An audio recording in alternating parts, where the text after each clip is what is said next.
नमो अर्हन्ताणं नमो सिद्धाणं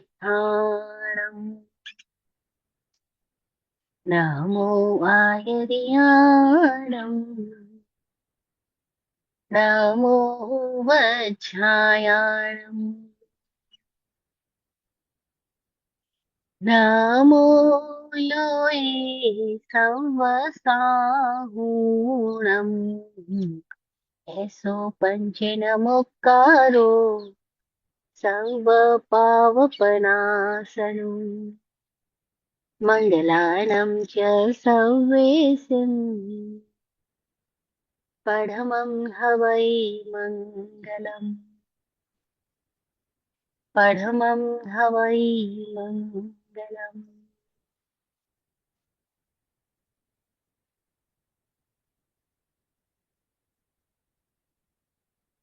अरिहत सिद्धि को भाव वंदना शेष दीन सानिध्य सुगम नमो अरहन्ताणम् नमो अरहन्ताणम्। चरम तीर्थंकर समण भगवान महावीर स्वामी को भावमय वंदन नमन। चतुर्वेद तीर्थ को प्रणाम। इस जीव को दृष्टि और बोध देने वाले, सतत अपने ज्ञान और प्रेम से सिंचित करने वाले पूज्य श्री विराट गुरु जी एवं स्वामी विकास जी को सतत नमन। चारों दिशाओं में मौजूद समस्त दिव्य शक्तियों, गुरु शक्तियों को प्रणाम। तत्वार्थाधिगम सूत्र मोक्ष शास्त्र के रचयिता वाचक उमा स्वाति जी की प्रज्ञा को प्रणाम। हे सिद्ध परमात्मा, आपकी कृपा से हम सबका सिद्ध स्वरूप उजागर हो। सिद्धा सिद्धिम मम दिशन्तु, सिद्धा सिद्धिं मम दिशन्तु, सिद्धा सिद्धिं मम दिशन्तु। ओम।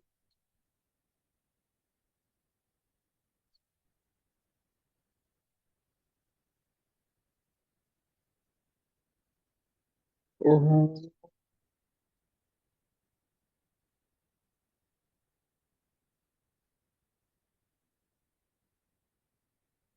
ओम।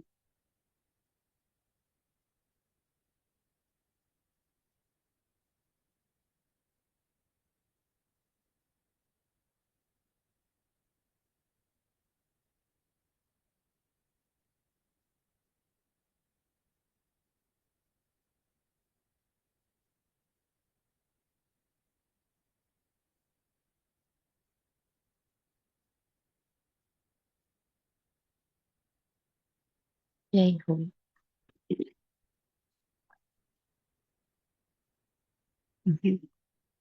जीवन की समझ कुछ लोग अपने अनुभव से प्राप्त करते हैं, कुछ लोग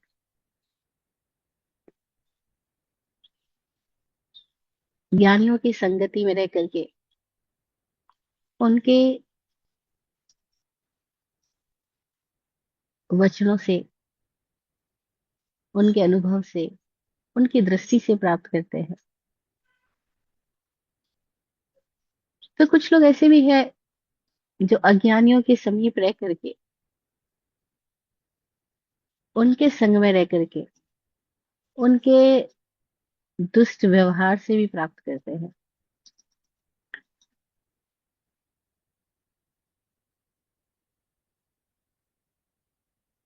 हम जिनसे मेल मिलाप रखते हैं, जिनके संग रहते हैं, उनका इम्प्रेशन तो हम पर आता ही आता है। लेकिन वो इम्प्रेशन हम किस रूप में लेंगे, उसके लिए फिर भी हम स्वतंत्र हैं। कोई ज्ञानियों के बीच में रह करके भी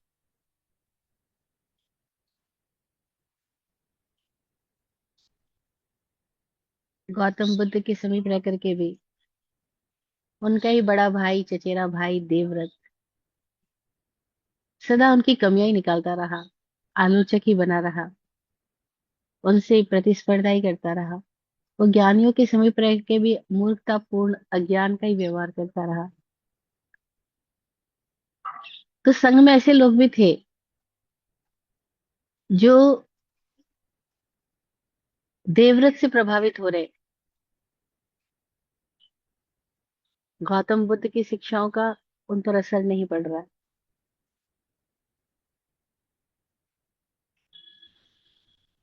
ऐसे ही भगवान महावीर के संग गोशालक रहा। वह महावीर में कमियां ही निकालता रहा, आलोचना ही करता रहा, उनको कम और खुद को अधिक साबित करने की कोशिश में ही लगा रहा। उसकी हीनता की ग्रंथि इतनी तीव्र थी कि उसने महावीर पर प्रहार तक करवा दिया।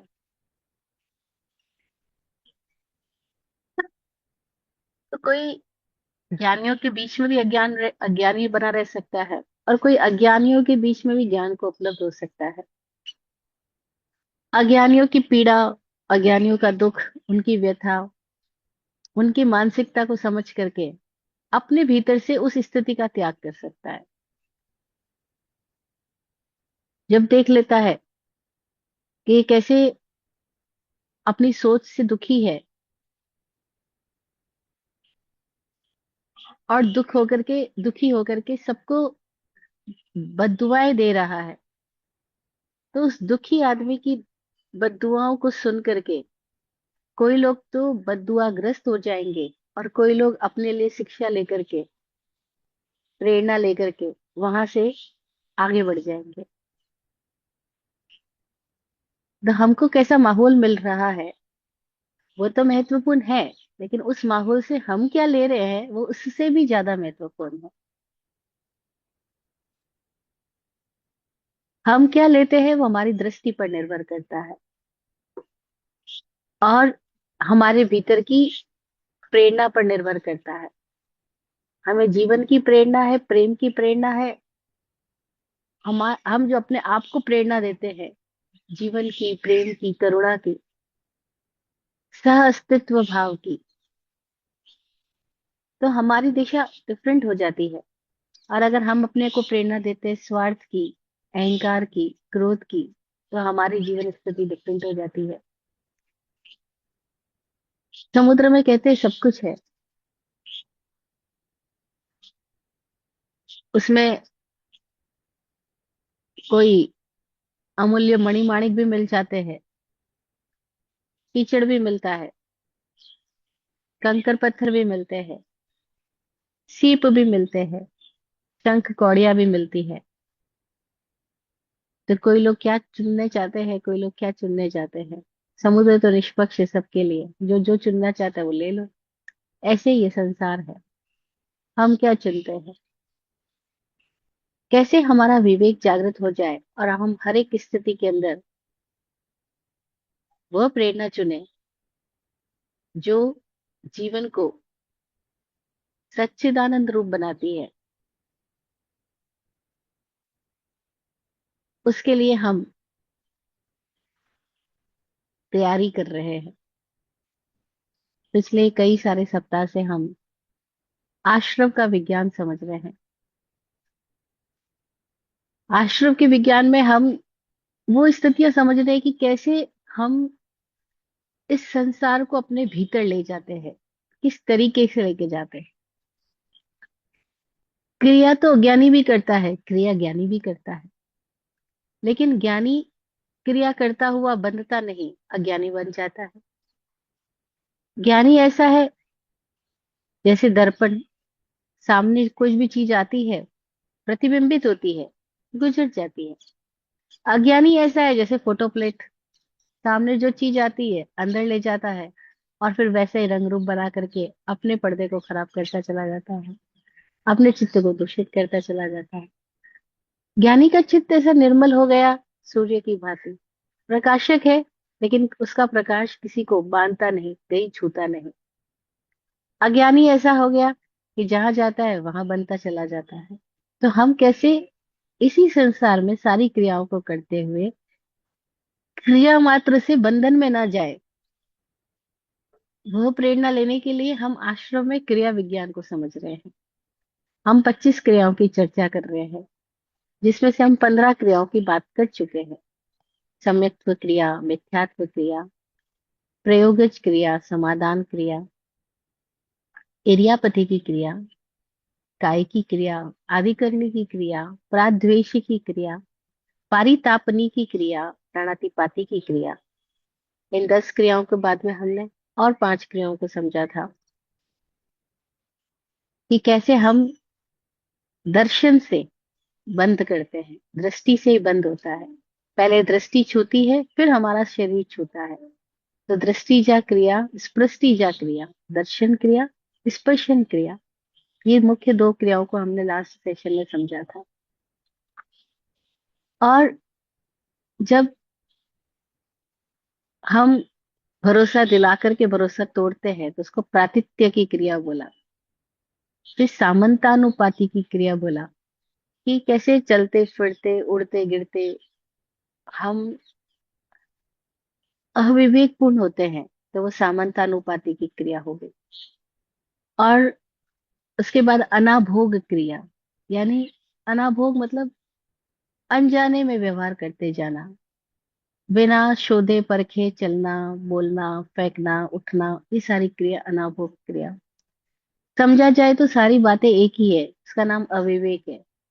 लेकिन फिर भी उस अविवेक को इतने तरीकों से हमें समझाया जा रहा है कि क्या पता हम कहाँ कहाँ पर सजग नहीं है, वहां वहां पर सजग हो सके। इन 15 के बाद आज हम 16वीं क्रिया पे जा रहे हैं, जिसका नाम है स्वहस्ती की क्रिया।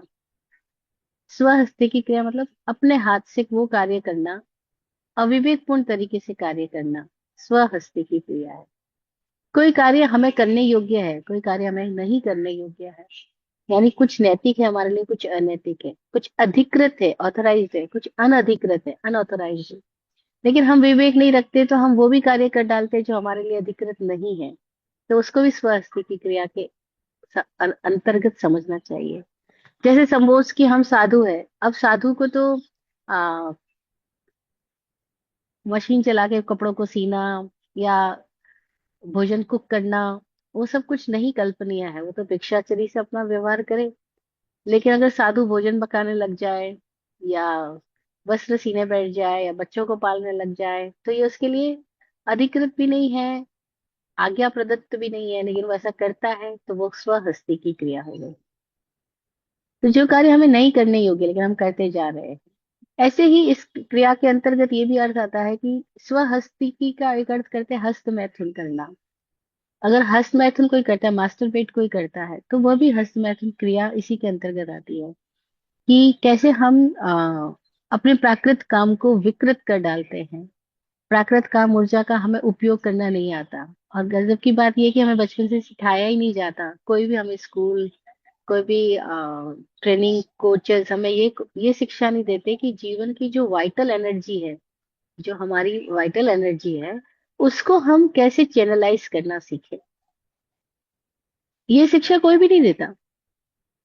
और जब कोई शिक्षा नहीं देता तो हमारी जिंदगी कैसे होगी, या तो प्राकृत या विकृत।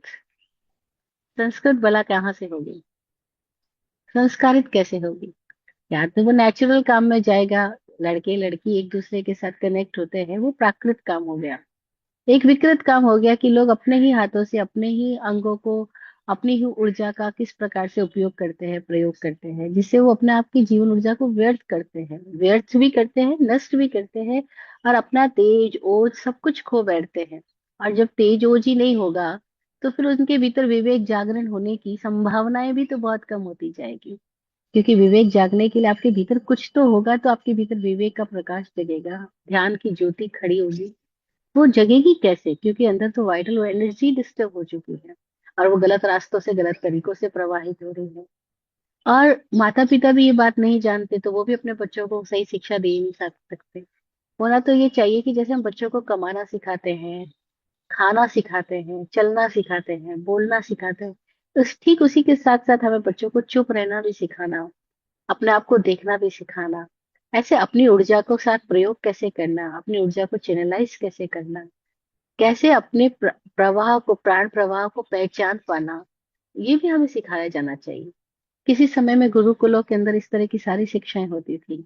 आचार्य लोग अपने शिक्षक, अपने बच्चों के साथ में, अपने विद्यार्थियों के साथ में बैठ करके उन्हें प्राणायाम सिखाते, मंत्रोच्चारण सिखाते, और ये विज्ञान, विधि विज्ञान भी देते थे कि कब कैसी स्थिति आ जाए तो हम अपने प्राण ऊर्जा का किस तरह से प्रयोग करें। जब गौतम बुद्ध के शिष्य आनंद भिक्षा के लिए गए, तो एक युवती आनंद के स्वरूप को देख करके, आनंद के कद काठी को देख करके उसे बड़ी आकर्षित हुई। होना स्वाभाविक भी है, एक भिक्षु है, उसके चेहरे पे ध्यान की ज्योति होगी, भीतर में शांति है तो उसके चेहरे पर भी एक अलग ही आभा झलकती होगी। तो उस भिक्षु को देख करके उस युवती का आकर्षित हो जाना एकदम स्वाभाविक था। लेकिन वो युवती तो जिद ठान बैठी कि मुझे इन्हीं के साथ विवाह करना, और अपनी मम्मी के सामने उसने ये प्रस्ताव रख दिया। तो उसकी माँ ने सोचा कि अगर मैं अपनी इकलौती बेटी का कहना नहीं मानूंगी तो ये तो खुदकुशी कर लेगी। तो कहा, अच्छा ठीक है, मैं कुछ प्रयोग करती हूँ कि तुम आनंद को भिक्षा के लिए घर पे लाना। तो मैं कुछ ऐसा करूंगी, आनंद के खाने में कुछ मिला दूंगी, तो फिर वो सम्मोहित हो जाएगा, वो मूर्छित हो जाएगा, और तुम अपना जो भाव है तुम्हारा पूरा करना। उन्होंने खाने के अंदर कुछ मिला दिया, और आनंद को भिक्षा खिलाई गई, और आनंद वहीं पर मूर्छित होकर के, और उस लड़की को लगा कि मैं इनके साथ विवाह कर लूं, तो उसने अपने विवाह की तैयारी उस मूर्छित आनंद के साथ में करने की कोशिश करी। उधर गौतम बुद्ध ने सोचा कि आनंद भिक्षा के लिए गया, अभी तक आया क्यों नहीं। उन्होंने अपने शिष्यों को भेजा कि जाओ देखो, आनंद उस मोहल्ले की आज्ञा लेकर के गया था कि उस मोहल्ले में भिक्षा लेने जा रहा है, तो वो कहाँ गया। तो कुछ शिष्य आनंद को ढूंढते हुए आए। इधर आनंद मूर्छित है, और उधर उस कन्या के घर का वातावरण बदला हुआ है। इधर कन्या जैसे ही आनंद को स्पर्श करने लगी, और आनंद के भीतर का कोई तंत्र जागा, क्योंकि उसको, उसने शिक्षा ली है गौतम बुद्ध के समीप रह करके कि कैसे अपनी श्वास को व्यवस्थित करना, कैसे प्राण ऊर्जा का ख्याल रखना। तो जैसे उसके भीतर के संकल्पों से उसकी अचेत अवस्था में भी जाग आई, वो तुरंत माहौल को देख करके पहचान गया, भाप गया कि यहाँ भाव क्या है, यहाँ इस स्त्री के भीतर का संकल्प क्या है। तो उसे गौतम बुद्ध की वह देशना स्मरण हो आई कि जब भी माहौल ऐसा हो, तब बजाय कुछ और करने के अपने श्वास पे ध्यान देना और भीतर चले जाना, और अपनी प्राण ऊर्जा का ख्याल रखना। आनंद ने तुरंत अपना ध्यान अपनी ओर मोड़ा, और वह शांत भाव से अपने संयम को साधने लगा, अपने भीतर की वीणा के तारों को व्यवस्थित करने लगा। उतने में ही गौतम बुद्ध के दूसरे शिष्य आनंद को ढूंढते हुए वहां पहुंच जाते हैं। फिर आनंद आकर के गौतम बुद्ध के चरणों में प्रणाम करता है। वह कन्या भी साथ में आती है, उसकी माँ भी साथ में आती है। गौतम बुद्ध उस कन्या को पूछते हैं कि क्या हुआ। तो कहते हैं, मुझे इनके साथ विवाह करना है, और मैंने संकल्प कर लिया मैं इन्हीं के साथ शादी करूंगी। तो गौतम बुद्ध मुस्कुराते कहते हैं, बहुत अच्छा, तुम्हारा प्रेम सच्चा है। वो बोलती है, हाँ मेरा प्रेम सच्चा है। तो बताओ तुम क्या चाहती हो, आनंद की आत्मा का पतन हो ये चाहती हो, या आनंद का प्रेम सबके लिए फैला हुआ रहे, कहीं एक तक सीमित न रहे, क्या चाहती हो। क्या बोल सकती थी वो कन्या। उसने बोला, नहीं, आनंद का प्रेम सबके लिए फैला रहे, एक के साथ सीमित ना हो जाए, और मैं ये भी नहीं चाहती कि आनंद का कल्याण हो। तो क्या कल्याण का मार्ग पे तुम भी चलने के लिए तैयार हो, अगर तुम उनसे प्रेम करती हो। तो बोले, हाँ मैं भी चलने के लिए तैयार हूँ। तो फिर तुम भी आनंद से वो प्रयोग सीखो, जिससे तुम्हारे भीतर भी शांति हो, और ऐसा आनंद आए जो कभी खत्म ना हो। अभी तुमको इनसे जो सुख मिलेगा वो तो खत्म हो जाएगा। क्या तुम नहीं देख रही अपने चारों ओर के लोगों की स्थिति को। कन्या विवेकपूर्ण थी। हाँ, देख तो रही हूँ। देख नहीं रही घर घर में कैसे कलह क्लेश है। देख नहीं रही तुम्हारे आस पड़ोस में जो बूढ़े लोग हैं उनकी क्या स्थिति है। देख नहीं रही तुम्हारे आस पड़ोस के अंदर जो लोग एक दूसरे के साथ कैसे झगड़ा फसाद कर रहे हैं। हाँ, देख रही हो। तो फिर तुम क्या चाहती हो। कन्या को बात समझ में आई। फिर बोला, देखो यही प्राण ऊर्जा है, इसको नीचे की दिशा में जाके भी खर्च किया जा सकता है, तब क्या मिलेगा। और इसको प्राण ऊर्जा को ऊपर उठाया जाए, और भीतर में ही एक अलग ही आनंद प्रकट कर लिया जाए, तो क्या स्थिति होगी। तो कन्या बोली, लेकिन उसका मार्ग क्या है। गौतम बुद्ध बोले, मैं मार्ग देने के लिए ही तो यहाँ बैठा हूँ। मैं तुम्हें मार्ग बताता हूँ, तो मार्ग लो और चलो, खुद चलो। बस, बस कन्या ने भी वो मार्ग ले लिया। परिस्थिति तो आई, लेकिन उसके अंदर अपनी प्राण ऊर्जा को किस भांति, किस दिशा में ले जाना, ये शिक्षा गौतम बुद्ध के समीप मिल गई, हमें भी मिल रही है। लेकिन हम कैसे करते हैं प्रयोग, ये हमारे संकल्पों पर निर्भर करता है। तो स्वहस्ते की क्रिया का एक अर्थ हस्त मैथुन क्रिया करना भी है, लेकिन ये विकृत है, ये प्राकृत स्थिति नहीं है। तो हम इस प्राकृत स्थिति से कैसे संस्कृत स्थिति में आ जाएं, संस्कारित करें अपने आप को, अपनी ऊर्जा को कैसे हम सही दिशा में चैनलाइज करके, व्यवस्थित करके अपने आप के अंदर कोई चीज को जन्म दें, क्योंकि इस ऊर्जा को जैन सूत्रों की भाषा में वीर्य कहा गया है। वीर्य ऊर्जा, और भी भारतीय योग विज्ञान भी इसको वीर्य ऊर्जा कहता है। तो वीर्य से जन्म होता है।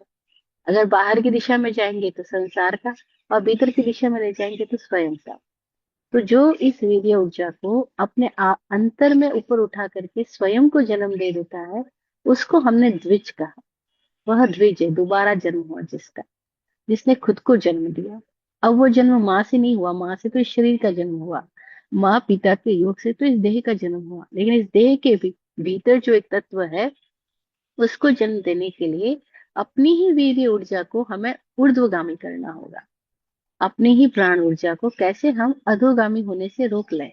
बस अधोगामी होने से हमें विवेक पूर्वक अगर रोकना आ जाए, और ऊर्ध्वगामी होने के लिए हमें कोई भीतर का रास्ता खोलना आ जाए, तो ऊर्जा तो रुकती नहीं है, वो तो गतिशील है। अगर नीचे नहीं जाएगी तो ऊपर जाएगी ही जाएगी। लेकिन ऊपर जाएगी जाएगी, इसके लिए ऊपर के मार्ग खोलने होंगे, और मार्ग अवरुद्ध है। कैसे अवरुद्ध है? बहुत सारी मान्यताओं से, बहुत सारी ग्रंथियों से, और हमारी बेहोशी से। तो हम इस बेहोशी की जगह होश का दिया जलाएं, अपनी मान्यताओं की जगह अपनी दृष्टि को जागृत करें, दृष्टि खोल करके देखना शुरू करें अपने ही आप को, और अपनी ग्रंथियां पालने की बजाय सरलता ले आए हृदय में। तो ये मार्ग आसानी से खुल जाता है। प्रभु महावीर ने बोला, जो अनिदानता है, जो कोई निदान नहीं करता, निर्णय नहीं करता, संकल्प विकल्प में नहीं उलझता, उसके लिए मार्ग आसानी से खुल जाता है। तो अनिदानता हो, भीतर में कोई निदान ना करे कि मेरे को ये भोग के रहना, ये पा के रहना, ये करके रहना, ये दिखा के रहना। इस तरह से हम अपने आप के लिए, भविष्य के लिए योजनाएं बनाते जाते हैं और निर्णय करते जाते हैं। तो जब तक हम ऐसी योजनाएं बनाते जाते हैं, निर्णय करते जाते हैं, तो हमारी सारी ऊर्जा, प्राण ऊर्जा उन निर्णयों को पूरा करने में लग जाती है। लेकिन अगर हम कोई निर्णय ना करें अपने आप में, केवल एक ही निर्णय करें कि मुझे अपने आप को ही जानना है, अपने आप को जन्म देना है, तो ये पॉसिबल है कि हमारे संकल्प बदलने से हमारी राह खुलने लग जाएगी, हमारी दृष्टि निर्मल होने लग जाएगी। तो ये जो सबसे महत्वपूर्ण ज्ञान है, अपने आप को जन्म देने का ज्ञान, खुद को जीवन देने का ज्ञान, खुद के जीवन का वास्तविक रूप जानने का ज्ञान। क्योंकि अभी तक हम जिस जीवन को जान रहे हैं, वो तो ऐसा है कि रोज डब्बे में कुछ भरो और डब्बा खाली करो।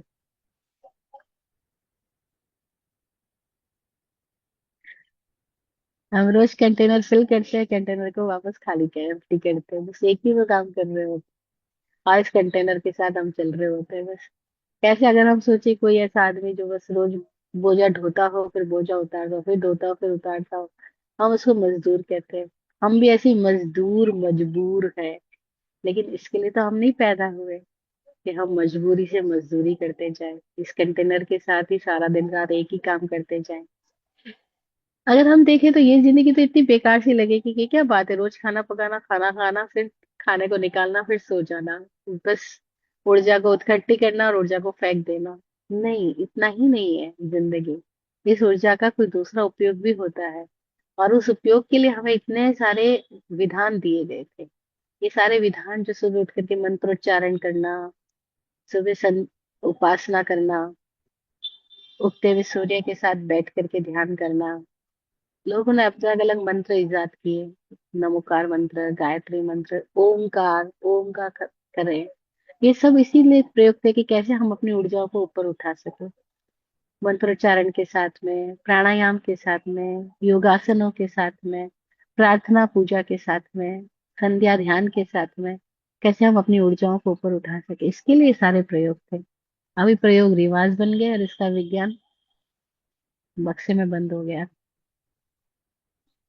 तो कैसे हम देखे, हम आज की युवा पीढ़ी के अंदर ये जो ओज तेज लेकर के आते हैं, बस कुछ ही टाइम में इनका ओज तेज एकदम से डिस्टर्ब हो जाता है, खराब हो जाता है। वो कलियां फूल बनने से पहले ही जैसे मसल खराब कर दी गई है। जबकि कली फूल बनने के लिए थी, उसके पहले उसको मसलना नहीं था। लेकिन मसल देते हैं, कोई और मसलता है, कोई खुद ही मसल देता है। और फिर चारों ओर के माहौल में इतना उत्तेजक स्थितियां होती है, उत्तेजक गाने, उत्तेजक दृश्य। तो वो सब स्थितियां हमारे दिमाग को विकृति की ओर लेके चली जाती है, और हम अपनी ऊर्जा को गंवाते हैं।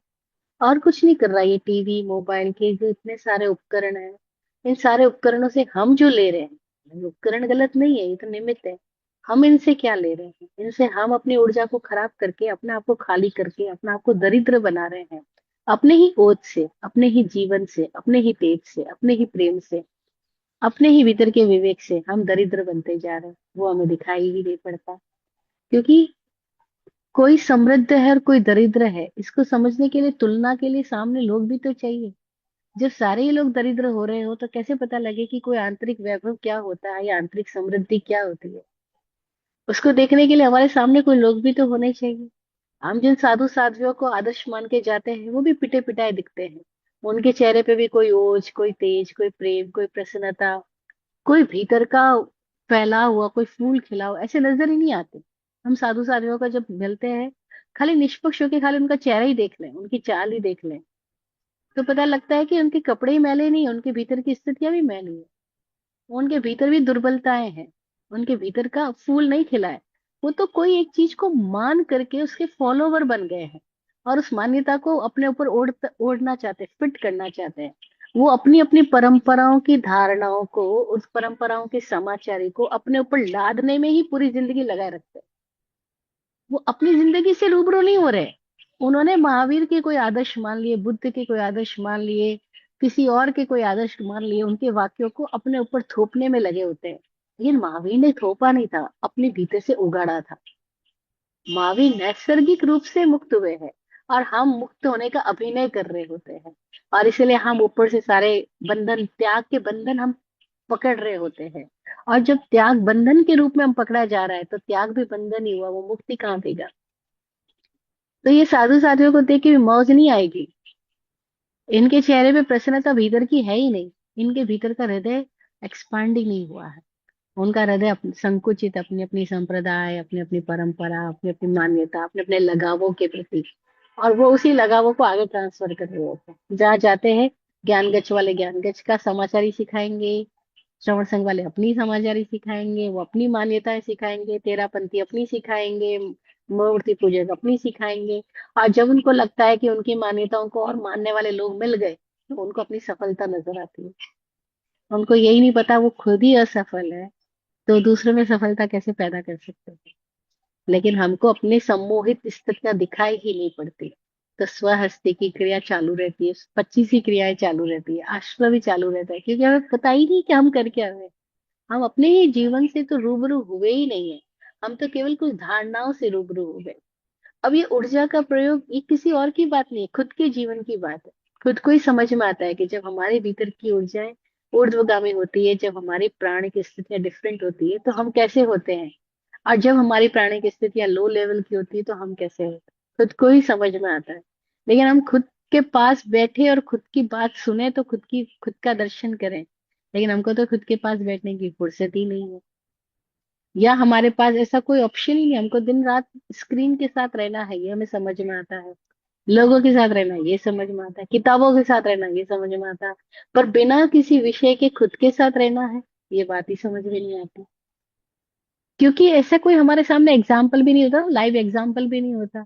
हमने देखते हैं पापा मम्मी को सुबह से लेकर रात तक वो लोग काम करते, फिर थक जाते, फिर विश्राम करते। हम देखते ही नहीं है कि वो कभी घड़ी दो घड़ी आंख बंद करके चुपचाप बैठे हैं, अपने ही भीतर का संगीत सुन रहे हैं। हमने देखा ही नहीं कि वो कभी मंत्रोच्चारण करके अपने आप को चेंज कर रहे हैं। हमने देखा ही नहीं कि कभी उनकी वाणी के अंदर का कोई विवेक झलक रहा है। उनके भीतर की भाषा भी वही है, उसने ये किया, उसने वो किया, हमें ये करना है, हमें वो करना है। बस या कुछ करना है या कुछ पाना है, कुछ करके दिखाना है, कुछ पाके बताना है। इतनी में पूरी जिंदगी बीत जाती है हमारी। तो हम कैसे इस विज्ञान से अपने आप को बदलेंगे? समझेंगे तो बदलेंगे भी। तो आश्रम के हम भेद में समझ रहे हैं, स्वस्ति की क्रिया, 16वीं क्रिया, 17वीं क्रिया निसर्ग क्रिया। जैसे स्वस्ति की क्रिया में बताया, अनधिकृत अनैतिक क्रियाएं भी कर लेना। ऐसे निसर्ग क्रिया में है वो जो प्राकृतिक काम प्रवाह का विसर्जन हो रहा है। जैसे हम निसर्ग रूप से खा रहे हैं, पी रहे हैं, चल रहे हैं, उठ रहे हैं, बैठ रहे हैं, शौचालय जा रहे हैं, ये सब कुछ निसर्ग क्रिया है। निसर्ग में लोग संभोग भी कर रहे हैं, संसार भी पैदा कर रहे हैं, सब निसर्ग क्रिया है। तो स्वहस्ती की क्रिया निसर्ग क्रिया। उसके बाद 18वीं क्रिया है विदारण क्रिया। विदारण क्रिया का मतलब है विदारना। विदारना, फाड़ डालना, भेद डालना, चीर डालना, खोद डालना, खोदना, जिससे भेद उत्पन्न हो जाए ऐसी बात करना, जिससे आ, परस्पर में भेद उत्पन्न हो जाए ऐसा व्यवहार करना, ऐसी शंका डाल देना। तो सब कुछ विदारण, विदारण करना यानी जैसे किसी का दिल तोड़ दिया हमने, तो विदारना हो गया वो। अब दिल तोड़ देते हम कितनी तरह से, ऐसे वचन बोल के, ऐसा व्यवहार करके, ऐसी वाणी। तो दिल तोड़ देते हैं, किसी के दिमाग में शंकाएं पैदा कर लेते हैं, किसी के घर में भेद डाल देते हैं। तुझे पता है तेरे लोग ऐसे कर रहे थे, तो उनके आपस में भाइयों में भेद डाल दिया, फूट डाल दिया। अथवा हमने कोई जमीन फोड़ी, कुछ कपड़ा फाड़ा, वो सब कुछ विदारण क्रिया कहलाती है। ये क्रियाएं हैं। अब इस क्रियाओं में किसके भीतर का कषाय कैसा है वो एक अलग स्थिति है, वो हम नेक्स्ट सूत्र में बात करेंगे। ये तो सामान्य क्रिया है। इस क्रियाओं में फिर अंदर की स्थितियां क्या क्या, कैसे कैसे कर्म बंधन कराती है, उसके और फैक्टर्स है। विदारण क्रिया हो गई 18वीं क्रिया। फिर 19वीं क्रिया है आज्ञा व्यापादिनी क्रिया। आज्ञा देना।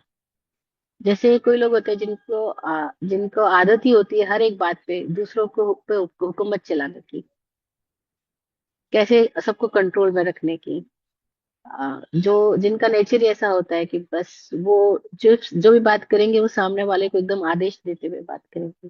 तो पहले तुम ये कर लो, तुम वो कर लो, तुम ऐसा करना चाहिए, वैसा करना चाहिए। अब उनको अधिकारी वो है अथवा नहीं है, लेकिन वो उपदेश देते चले जाते हैं। उपदेश भी देते रहते हैं। कई लोगों को आदत होती है जहां बैठते वहां सलाह देते जाएंगे। तुम्हारा सिर दुख रहा है तो तुम ऐसे ऐसे क्यों नहीं खा पी लेते, जैसे तुम ये बदलाव करो, तुम्हारा सिर ठीक हो जाएगा। अरे कमर का दर्द आजकल बिल्कुल नॉर्मल बात है, कमर का दर्द हो रहा है तो तुम ऐसे ऐसे आसन करो। अच्छा, आपसे पूछा गया था क्या? नहीं।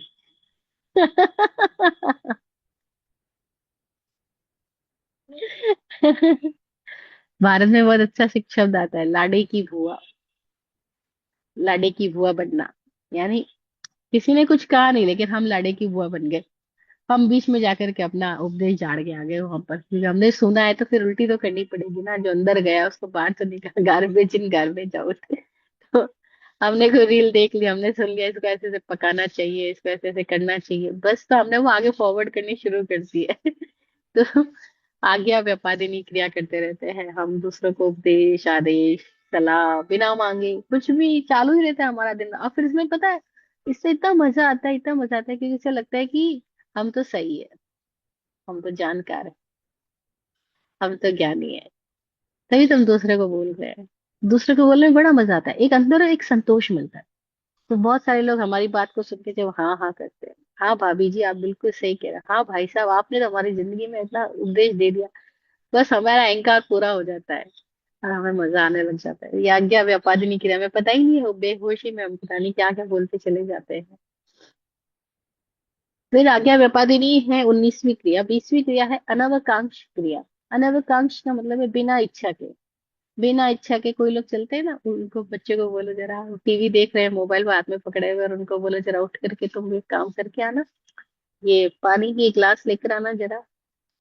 और वो उठ तो जाएंगे एक गिलास पानी आपके लिए लाने के लिए, लेकिन ऐसे पैर पटकते पटकते चलेंगे, क्योंकि उनका बिल्कुल मन नहीं था कि आप उनका स्क्रीन से उनका ध्यान हटवाओ। लेकिन आपने ध्यान हटवा दिया। अब आप चूंकि पापा हो तो बच्चे को मानना तो पड़ेगा, पापा के सामने तो कुछ बोल नहीं सकता। तो मन में तो इतना गुड़ुड़ गुड़ुड़ चल रहा है कि ये क्या मेरे को डिस्टर्ब किए जा रहे हैं, लेकिन फिर भी उठ करके जाके पानी की गिलास लेकर आया। तो एक एग्जाम्पल है, ऐसे हम लोग बिना इच्छा के, ऑफिसर की कमांड है इसलिए हमें करना पड़ेगा, तो बिना मन के कुछ कार्य कर रहे होते। जैसे बोलते हैं ना क्या, अपने यहाँ कहावत है कि मजबूरी का नाम महात्मा गांधी। तो मजबूरी में कोई कार्य हम करते जाते हैं, उसको अनवकांक्ष क्रिया कहा गया, कि बिना इच्छा के, कोई बिना समझ के आ, मनमानी बेमानी से कुछ कर रहा है। अब वो कुछ भी कर रहा हो, चाहे वो उठना बैठना हो, पैसे कमाना हो, घर गृहस्थी चलाना हो, या बेमानी से सामूहिक व्रत जब तब करना हो, ये भी करना पड़ेगा। अभी आज पर्यूषण आ गया है, तो अब महाराज साहब को भी तो उपवास करना पड़ेगा, जब लोगों को उपवास करवा रहे हैं।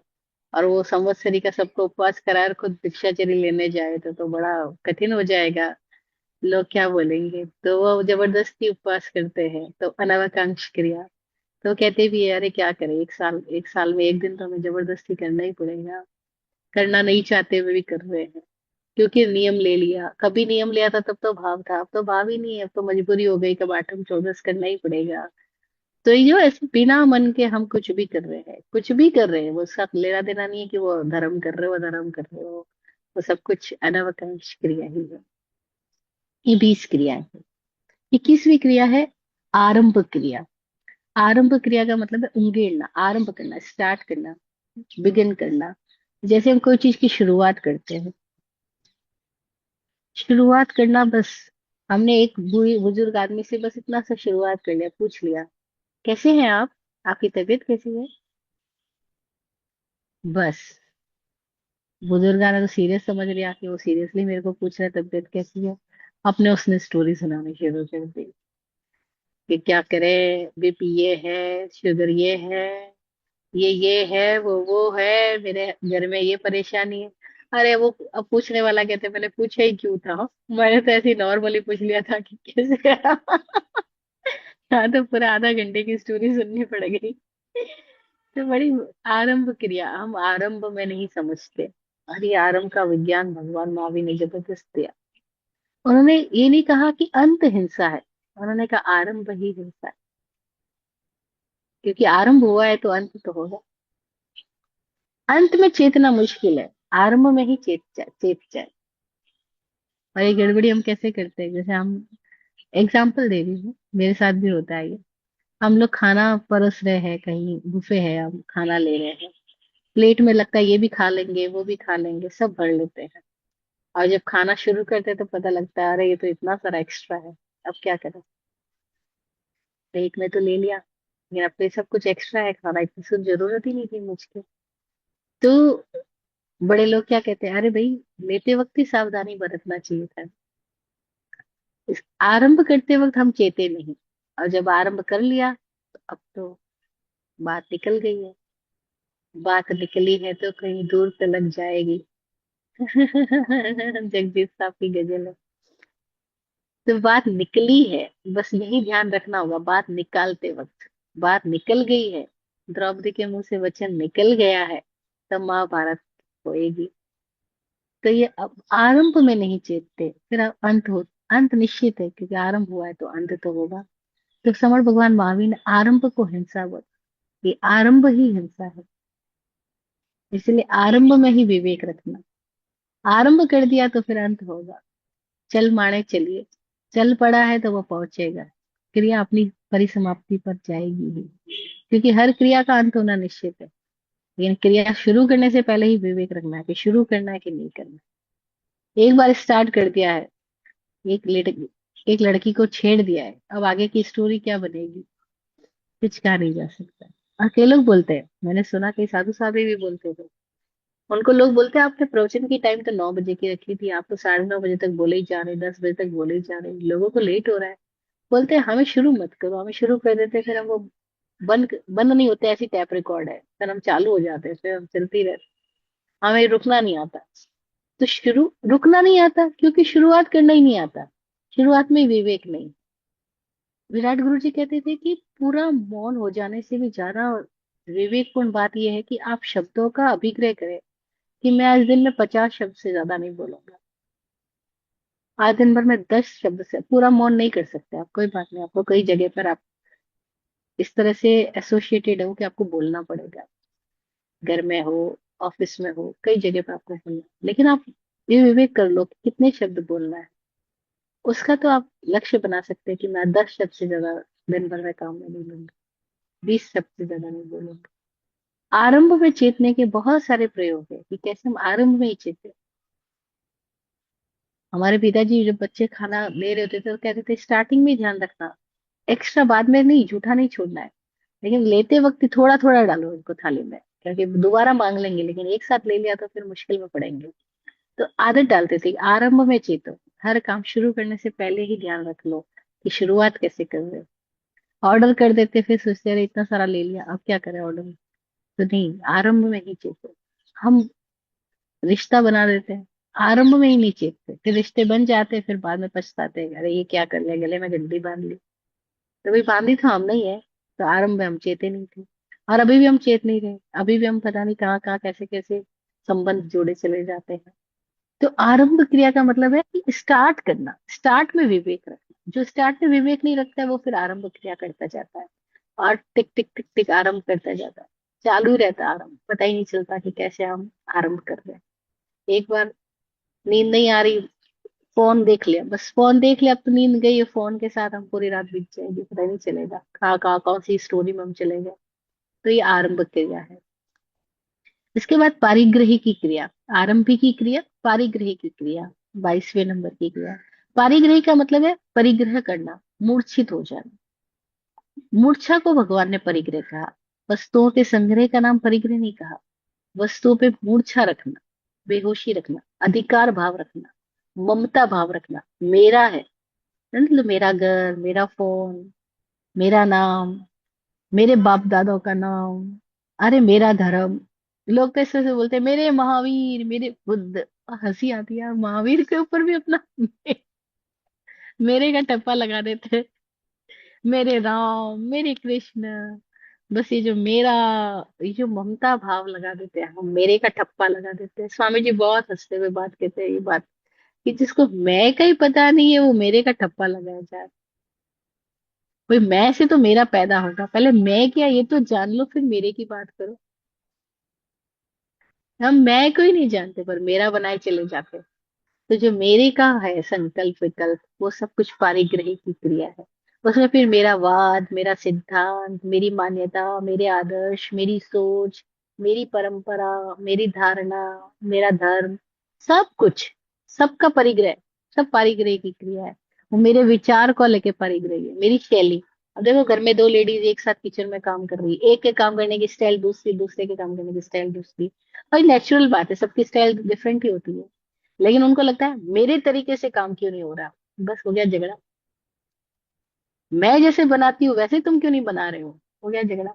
तो ये मैं बनाती हुई तुमको अपनी शैली का परिग्रह क्यों है, तुम्हारी शैली तुम्हारी, उसकी शैली उसकी है, लेकिन नहीं, मैं जैसा कहूँ वैसा करना।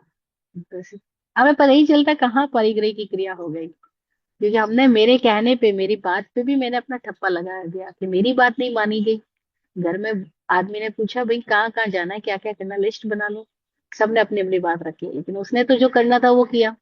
तो सब कहते फिर हमसे पूछा ही क्यों था, हमने हमसे पूछा भी और किया भी नहीं, हमने जैसा कहा वैसे, बस हो गया झगड़ा। झगड़ा होने के लिए क्या चाहिए? झगड़े होने के लिए आपको कोई नहीं चाहिए, कुछ भी कारण ढूंढ लोगे आप, झगड़ा कर ही लोगे। तो परिग्रह झगड़े की जड़ बताया, लेकिन परिग्रह से पहले आरंभ बताया। आरंभ होगा तो परिग्रह होगा, आरंभ भी नहीं होगा तो परिग्रह भी नहीं। आरंभ की क्रिया की, फिर ये पारिग्रह की क्रिया, अब ममता पैदा हो गई, मूर्छा पैदा हो गई ना, वो परिग्रह है। वो ममता मूर्छा किसी के भी प्रति क्यों ना हो, वो सब कुछ परिग्रह ही कहला जाता है।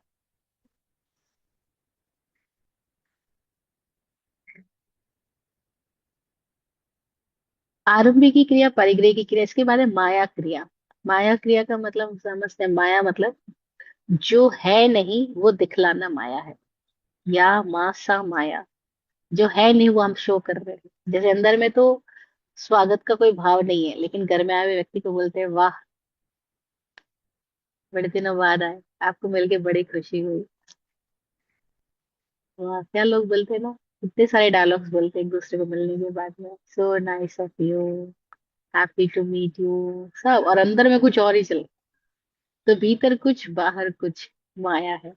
भीतर तो मन में आ रहा है कि इस व्यक्ति के साथ में प्रेम करूं, इसको हक करूं, और बाहर में धर्म लाभ, धर्म लाभ, दूर रहना, संगटा लग जाता है। और भीतर कुछ बाहर कुछ, अंदर में कोई विचार आ रहा है, बाहर में कोई और क्रिया करता है, वो माया चल रही है। तो माया का मतलब दिखावा कुछ है और असली स्थिति कुछ है। हम खुद के साथ ऑनेस्ट नहीं, हम जैसे हैं वैसे नहीं है, हम प्रामाणिक नहीं, ऑथेंटिक नहीं है। हम अगर और ऑथेंटिक हो जाए तो लोग बोलते हैं ऑथेंटिक हो जाए तो पति पत्नी एक दिन भी एक साथ नहीं रह सकते।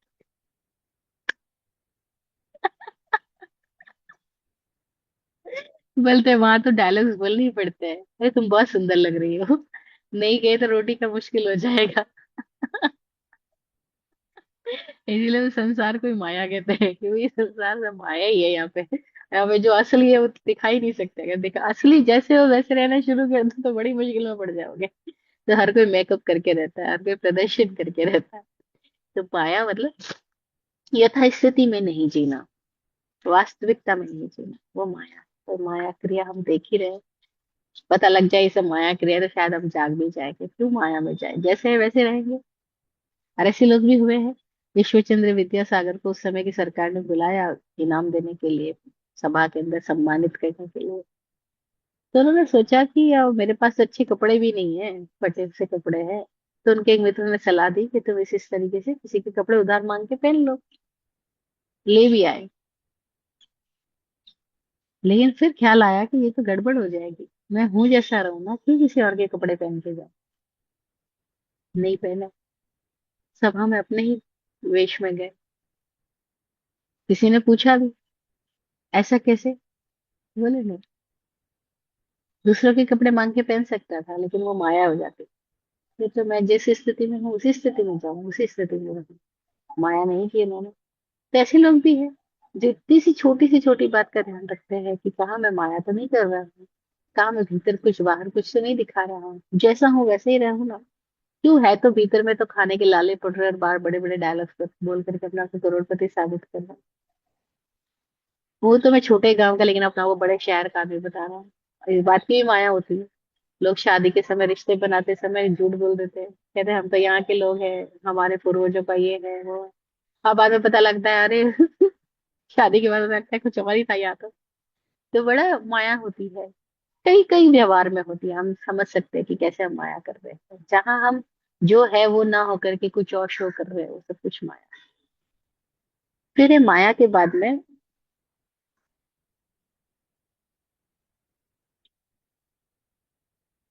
मिथ्या दर्शन क्रिया। और मिथ्या दर्शन है ही दर्शन का मिथ्या होना, दृष्टि का मोहित होना, दृष्टि का विभ्रमित होना। जो हम देख रहे हैं वही हम जी रहे हैं। हम सबकी जिंदगी हमारे देखने से, हमारे महसूस करने से चल रही है।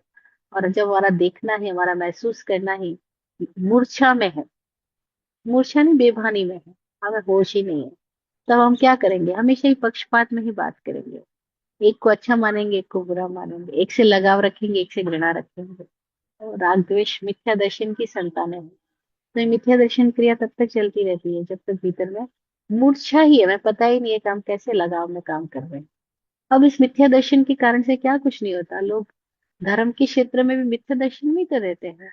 क्षेत्र कहते हैं धर्म का है, लेकिन धर्म है नहीं वहां पर। इस बात का खेद होता है। अच्छा हुआ समझ आ गया, हमें गुरु जी ने ज्ञान दिया और इस पूरे अस्तित्व ने जगाया। कितनी मजेदार स्थिति दे दी। नहीं तो ऐसा लगता कि पूरी जिंदगी हम जिसको धर्म समझ करके अपने आप को डाले जा रहे थे, प्राण झोंके जा रहे थे, और पता लगता वहां तो माया हो रही है और हमको मान्यताएं पकड़ाई गई है। और हम उस मान्यताओं में ही रुचि लगे जाते हैं। हम स्थानकवासी मान्यता को जीते हैं, हम तेरापंथी मान्यता को जीते हैं, हम धर्म को नहीं जीते, हम अपनी मान्यताओं को जीते हैं। फिर मान्यताओं से लगाव रख के दूसरों के प्रति हम घृणा करते हैं, दूसरे से अपने आप को श्रेष्ठ साबित करने की कोशिश में पूरी जिंदगी लगे रहते हैं। अब वो किसी भी फील्ड में हो ये बात, बिल्कुल धर्म की फील्ड में नहीं, हर फील्ड में ये बात है। हम खुद को अच्छा प्रमाणित करने की कोशिश में लगे रहते हैं, और उसके लिए फिर हम क्या क्या कुछ कुछ नहीं कर जाते हैं। और फिर हम साधु होकर के भी मिथ्या दर्शन भी तो लगे रहते हैं, क्योंकि हम साधु होकर के भी क्या चाह रहे होते हैं हकीकत में? हम ये सारी क्रियाओं, सो कॉल्ड क्रिया जो जप तप पूजा पाठ करके, इसके बदले में कुछ चाह रहे होते हैं। हम यहाँ भी व्यापारी कर रहे होते हैं। हमें ये नहीं बताया गया कि जब किसी के लिए नहीं करना है, तब किसी के लिए नहीं करना है, तब आनंद का नाम है। आनंद अकारण है, तपस्या अकारण है। लेकिन हमें तपस्या भी कर्म काटने के लिए बोल दी गई। अब कर्म क्या, हमें ये नहीं पता, काटना कैसे ये नहीं पता। ना तो हमारे पास कोई फावड़ा है, ना कोई कर्म की खेती है, हमें कुछ भी नहीं पता, लेकिन हमारे दिमाग में एक शब्द डाल दिया गया और हम उस शब्दों के पीछे पूरी जिंदगी बिता देते हैं। मैं लोगों को पूछती थी कि आप प्रैक्टिकलिटी में तो बताओ कि किसको कर्म काटना बोलते हैं। कोई प्रैक्टिकलिटी में बताओ कि कर्म काटना बोलते हैं किसको है। बोलते नहीं, हम जब भूखे रहते तो कर्म कटते हैं। मैंने कहा भूखे रहते कर्म कटते कैसे, कुछ समझाओ तो सही। लेकिन ये बात कभी समझ में नहीं आई, और ऐसे पकड़ा दिया गया और हम पूरी जिंदगी अंधे आदमी की तरह पकड़ के चलते चले गए।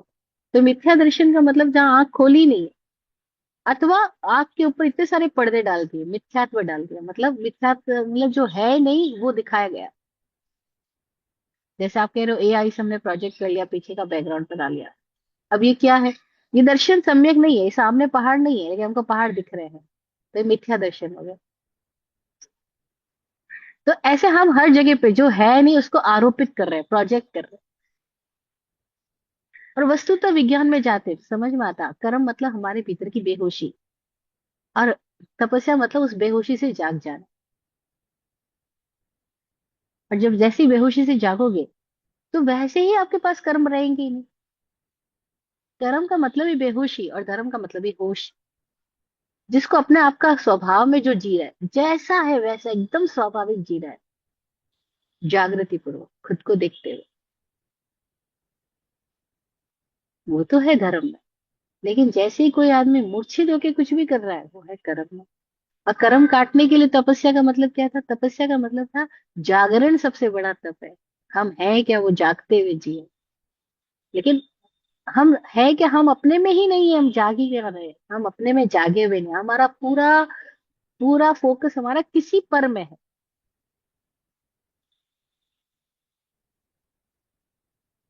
जैसे हम बोल रहे हैं लेकिन हम अपना ही बोल रहे हैं, वो खुद नहीं सुन रहे।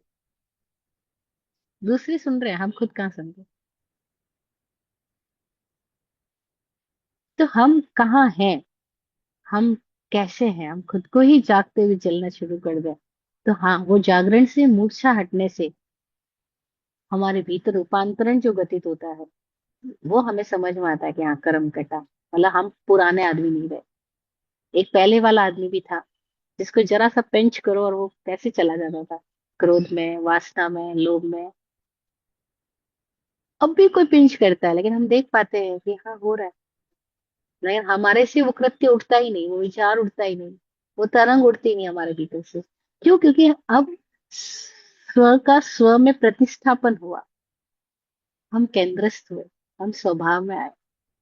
अब हम स्वभाव में आए तो अब दूसरों का प्रभाव हमारे पर हमें प्रभावित नहीं करता। वो रहीमदास जी बोलते हैं ना जब कृष्ण की भक्ति करते हुए, कि कृष्ण के रंग में काली रे कमरिया। अब ये मैं इतना मेरी कंबल इतनी काली हो गई, कोई दूसरा रंग नहीं चढ़ेगा, कोई दूसरे रंग की कोई गुंजाइश ही नहीं बची। मतलब कोई प्रभाव आएगा ही नहीं, क्योंकि अब मैं उसमें उस रंग में, एक रंग में इतना लीन हो गया कि मैं कृष्ण में इतनी, मेरी कमरिया काली हो गई, मेरी चदरिया, क्या मुझे कोई और की जरूरत ही नहीं। ऐसे कबीरदास उल्टी तरीके से कहते हैं, कबीरदास जी कहते हैं, ज्यों की त्यों धर दीनी चदरिया। वो कहते मेरे चादर पे कोई रंग लगाया ही नहीं, संसार में से गुजरा लेकिन कोई रंग नहीं लिया। तो मिथ्या दर्शन रंगीन हो जाना, सम्यक दर्शन कोई रंग ही नहीं होना। तो हम देखें हम कैसे अंध मान्यता, अंध लगाव, मूर्छा में क्या लोग चलाए जाते हैं, हम चलते जाते हैं। और फिर लोग भड़काते हैं, हम भड़क जाते हैं। और फिर भड़का हुआ आदमी क्या कुछ कर रहा है। तो मिथ्या दर्शन यानी ये संसार में हम देख ही रहे हैं। सम्यक दर्शन जो खुद को देखना हो, खुद में जागना हो गया। तो जब तक मिथ्या दर्शन है तब तक क्रिया चल रही है सारी। आरंभ की, पारिग्रही की, माया क्रिया, मिथ्या दर्शन की, और लास्ट 25वीं क्रिया, वो भी आज पूरी कर लेते हैं। उसका नाम है अप्रत्याख्यान क्रिया।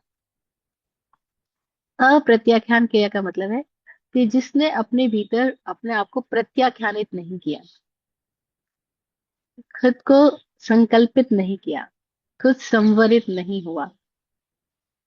प्रत्याख्यान मतलब आख्यान करना यानी कहना, प्रति आख्यान करना नहीं, उसके प्रति कहना। किसके प्रति कहना? अपनी ही मूर्छा के प्रति, अपने ही अविवेक के प्रति कहना कि नहीं अब मैं वैसा नहीं। अब मेरी दृष्टि, मेरी प्राण ऊर्जा, मेरा विवेक मेरे साथ है। अब मैं खुद को देख रहा हूँ। अब मैं किसी और के जैसा बनने की कोशिश में नहीं लगा हूँ। तो जैसे हमारे भीतर एक एक भी चीज का संकल्प आया, समझदारी का इतना सा भी आ गया कि मैं जैसा भीतर हूँ वैसा बाहर रहूं, तो भी प्रत्याख्यान हो गया। इतना ही संकल्प आ गया कि मैं किसी भी स्थिति के अंदर दूसरे को दोष नहीं ठहराऊंगा। मेरी जीवन की स्थिति के लिए मैं खुद जिम्मेदारी लेता हूँ। फिर मुझे कोई भला कहे बुरा कहे मुझे कोई फर्क नहीं पड़ेगा, अपने लिए मैं जिम्मेदारी लेता हूँ। तो भी प्रत्याख्यान आ गया।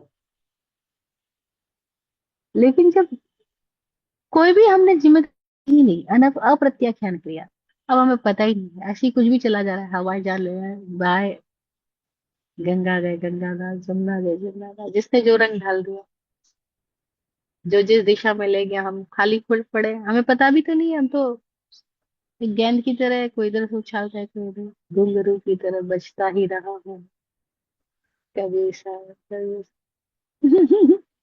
क्यों? क्योंकि हमें अपना होश ही नहीं है। तो अप्रत्याख्यान क्रिया का मतलब जिसने अपने लिए कोई दिशा नहीं बनाई, खुद से बातचीत नहीं हुई, खुद के लिए कोई संकल्प जागा नहीं, वो अप्रत्याख्यान क्रिया है।